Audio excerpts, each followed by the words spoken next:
one of the key Republican holdouts who switched his vote to McCarthy today, Congressman Dan Bishop. So he voted for McCarthy on the 12th and 13th ballot, but obviously up until that point had not done so. So, Congressman, I really appreciate your time.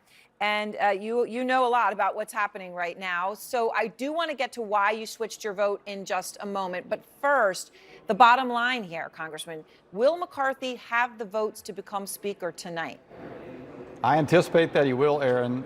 I have been among 20 who have, it was described on your air and other places as chaos and dysfunction. But in the course of 4 days, we've completed work that has gone on for 6 months or better to come to an agreement with Kevin McCarthy that is historic, that will, as one person told me today, very highly placed person told me, is transformational.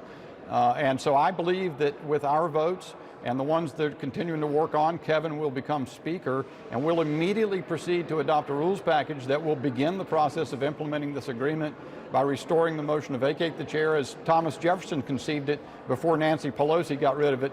We're undoing Nancy Pelosi's changes to the House, and we're starting right away. So, Congressman, when you say and the ones that they're still working on, what is the strategy right now? Are there going to be 3 of the 6 remaining that vote present?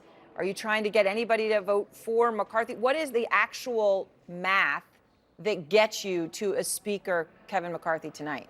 Well, those are the tasks of Kevin's people and the whip team and so forth. What we are doing, those of us who, a few days ago, as I said, it was never conceived that 20 members, by having the courage to step forward and insist that we attend to some very important issues, could lay the foundation for what we're going to do. But what we're doing right now tonight, as all that is happening that you describe about trying to get in the corral the last few holdouts, we are locking down and making sure that the agreement we've reached is fully documented and begins to be implemented on time. So there's a lot happening, but this isn't chaos and dysfunction. It is a historic exercise in American democracy that all Americans should be proud of. So days went by. You changed your vote on the 12th ballot today. So on Tuesday, so it's Friday night now, obviously. On Tuesday, you said, and I quote you, Congressman, Kevin McCarthy is not the right candidate to be Speaker. So in these negotiations, can you tell me explicitly what it was that got added, what he conceded that got you to change your mind? Well, it would be misleading to say that it's a single thing. We've got important fiscal constraints so that we will get about the task of controlling the ever-exploding federal budget and deficit.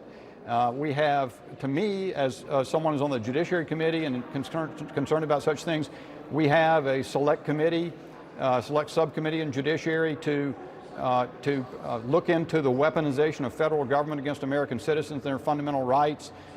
There are a number of important rules changes.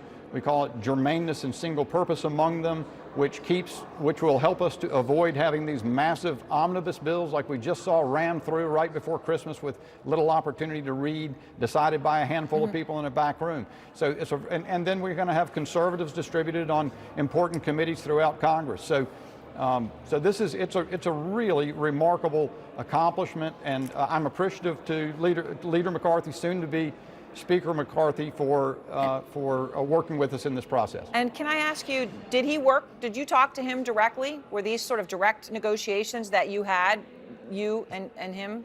So understand, they began with rules change work back in July or August. We couldn't get any conversations for a long time, but yes, Kevin and I have personally had many conversations, and he's had many, many conversations with others as well. I would particularly give credit to Scott Perry of Pennsylvania, chairman of the House Freedom Caucus, and to Chip Roy of Texas. I've never seen members work more effectively, diligently, and with great discipline to achieve this for the American people. Congressman Bishop, I appreciate your time. Thank you very much. Thank you, Aaron. All right. And out front now, Margaret, John, Karen, and Scott. Okay, he did. I know you, Scott, were very eager for him to lay out the math. He didn't exactly do that, but he's sitting kind of with a knowledge of that 20 that few have, and he seems sure. Yeah, a lot of optimism coming out of all wings of the party. I've had some conversations, and back and forth with some people who aren't really House Freedom Caucus types, but other sort of, middle of the road types. They also seem to think it's going to happen tonight. So optimism from all parts of the GOP. And then, we'll see what the rules package looks like tonight and what that portends for governing in the future. I think, for the Republicans who were nervous all week that, this conference was not going to pull itself together, this is a good day. McCarthy did what he had to do to get there. What did he have to give away to get it? We'll find out later. But the fact that, earlier today, we all thought we were going to be here talking about this next week. The fact that he got it done tonight, I think he and his team deserve credit for putting this deal together as quickly as they did, given where we were 24 hours ago. And Karen, we don't know the details about what was given up, although you could hear there from Congressman Bishop, certain kind of keywords coming up, right? Those committee assignments, those subcommittees, those things really matter. And it's clear that mattered to him. The devil is going to be in the details, as they say. And ironically, it sounds like they're going to try to, although one of those details we know may be a 72-hour waiting period before voting on bills, they're not going to do that tonight before approving those rules. Oh, no, it's going to go straight through. Just an irony alert. 72 seconds. But I will say something that I think, right, exactly, I think we will all agree. Part of what likely helped, I don't disagree. I will give your guys some credit here. However, let's not forget, Congress is always acting a lot more swiftly with the pressure of a deadline. So the fact that we have also been hearing members are tired, they want to go home, it's the weekend, it's Friday, that helped, I think, push the case and the pressure along with the reality of the math. The deadline was January 6th. When Kevin McCarthy got the nomination, he knew he was going to need to get to 218. You just heard, Congressman Bishop say that, they tried to have conversations over the summer on some of these issues, but didn't get anywhere. So, this torturous process is dysfunctional. McCarthy deserves credit if he gets the ball down the field, and I think it may very well be. But let's just reality check that for a second. Why is it always the desire for a long weekend that motivates Congress to do what they should have done in the first place faster?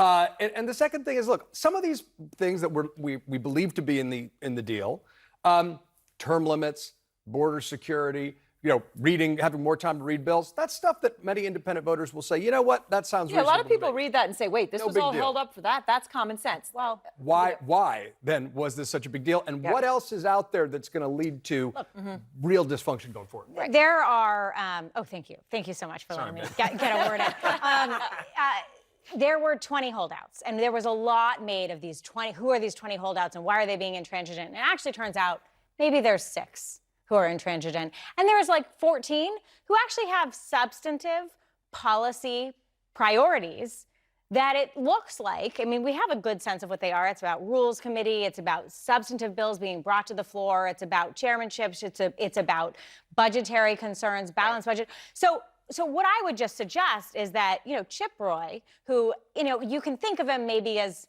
the Ted Cruz of the House, right? He was Ted Cruz's chief of staff.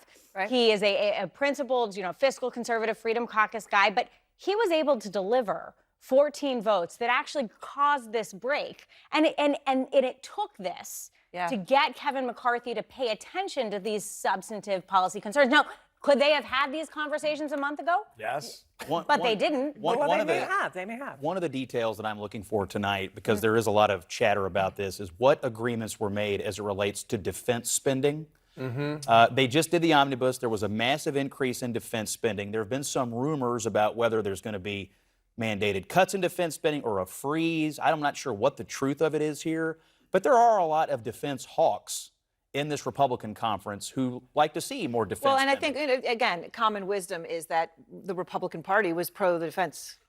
So you're going to say you're going to have this group. Yeah, but there's also a group that doesn't like the money that's being spent on right. Ukraine. So, that push and pull is one of the sort of substantive policy debate. I'm looking for the details. Can we also just emphasize, though, the math here? I understand the confidence, but the math is not obvious. We're not clear what it's going to look like. Right. We're not clear what it's going to look like. Are you going to, if you need to get 3 people voting present of that 6, okay, I don't know where you get 3.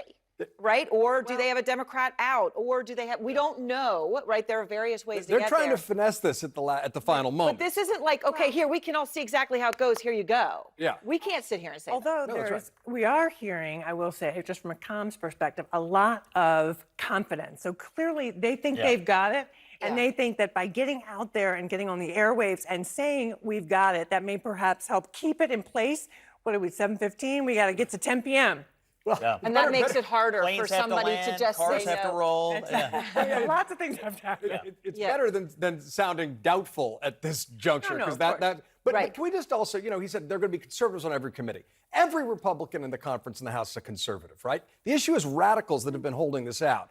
And when I see now all the newfound enthusiasm about reducing the deficit and the debt, where was that focus when Donald Trump was president and increased, by $7 trillion?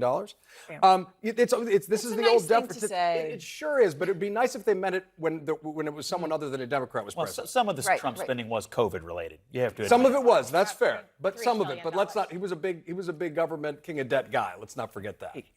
So Scott, back to this. You're looking Yeah. at Biggs, Good, Boebert, Gates, Rosendale, and Crane. Yeah. And everybody's been this kind of this focus, as Manu was saying, on Rosendale and Crane, whether you could get them to vote, whether they're present or not. But that alone doesn't do it. No, I mean, it sounds like you'd need one more. I don't know who that is.